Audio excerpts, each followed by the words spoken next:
It's about 5:30 p.m. here on this Monday, June 10th, 2024. So I'm out here a little early moving the cows.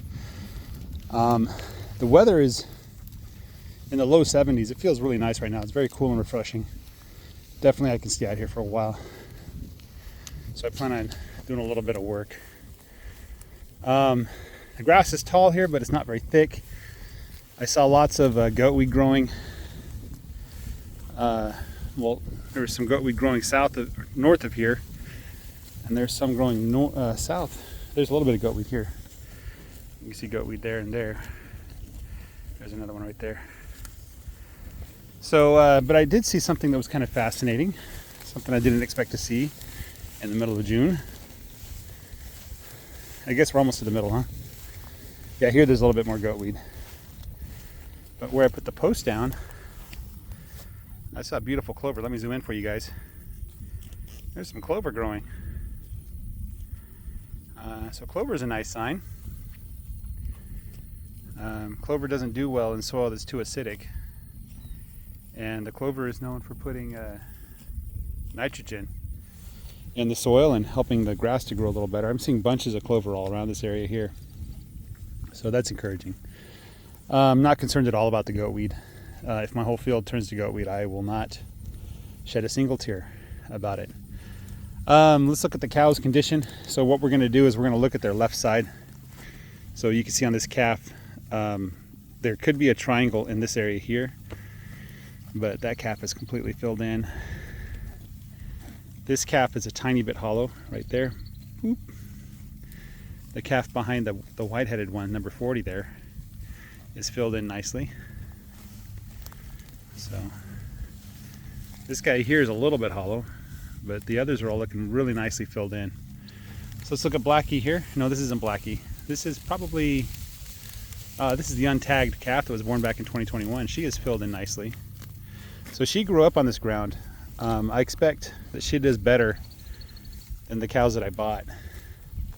She's more adapted to my style, which unfortunately my style is, in the beginning was just complete ignorance about what cows need and how they grow.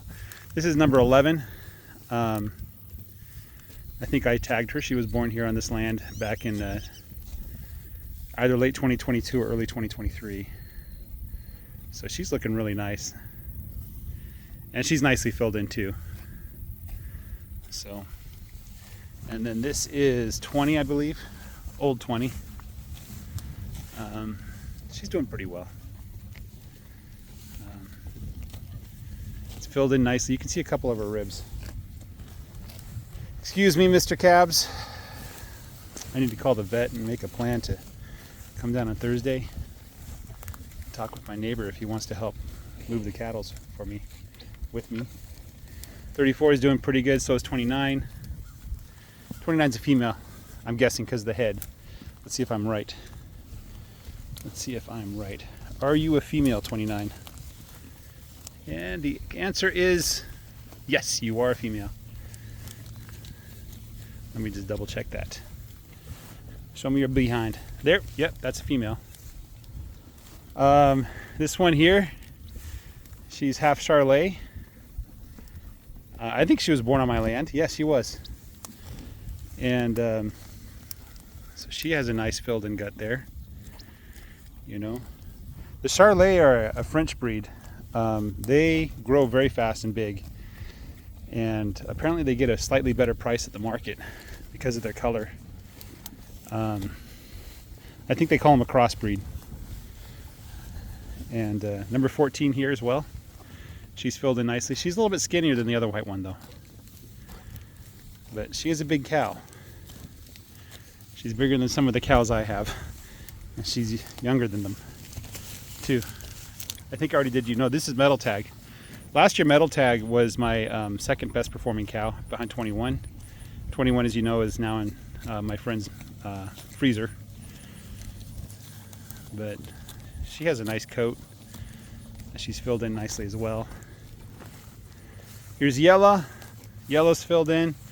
Has a nice coat, hardly any flies on Yellow, but she is kind of skinny. And the reason why I say that is not because I can see the ribs, because I can't, but because the hips are kind of bony. Right, Yella? I love the coloring on Yellow. Just a beautiful cow. A lot of Longhorns have patterns like this, and you know, if you're getting cows to look at, this is the kind of cow you want. So this is 413. I think 413 is probably Yellow's calf. I'm not sure. But she is filled in nicely. There's Blackie, good old Blackie. You know, she's filled in. She's Corriente. Corrientes do well in droughts. They also do well on forage. So Corrientes are kind of one of those breeds that just keep on trucking. They don't put a lot of meat on, and they don't taste very good, but they just keep on trucking. So, and here's Blue. People say Blue is a cross between a Longhorn and a Corriente, but I think that Blue is just one of those piney woods. Like if you look at a picture of piney woods, you'll see that Blue is one of the patterns that you'll see, and the shape of the horns as well. So the piney woods are a breed of cow that came along with the Spaniards when they first visited this area back in the 1600s, I think. And the settlers here in Texas, they found, Texas in the southeast, they found the herds of piney woods, and they kept breeding them and they kept feeding them, and that's the beginning of the cattle industry. And the Herefords came next. Somebody brought in a bunch of Herefords to Texas. You can't tell on the right side, you can only tell on the left side. The Herefords came because the Hereford meat was more desirable and less like gamey and chewy. And so a lot of Texas went to Hereford, and there's still tons of Herefords here in Texas. They do really well. But Hereford is more that standard flavor that everybody's used to at the grocery store. You know, the standard flavor texture. And I think the Herefords crossed with the piney woods gave us a Longhorn. I'm not 100% certain, but I think I read that somewhere. I said that in this a video recently, but you know, a lot of people ask me about the breed of cows, and I asked the original owner, I said, what breed of cows are these? And he's like, I have no idea. I just know there's some Corriente in there. So that's all that I know. And the way you check the breed of the cow is you look at it and see what kind of cow it is. Did you let me touch you, number 11 there? I did kind of trap her. So what I'm going to do here is take down this netting, because we're not going to be using this. I'm going to use this for the dogs. Put net around Nutmeg and the dogs.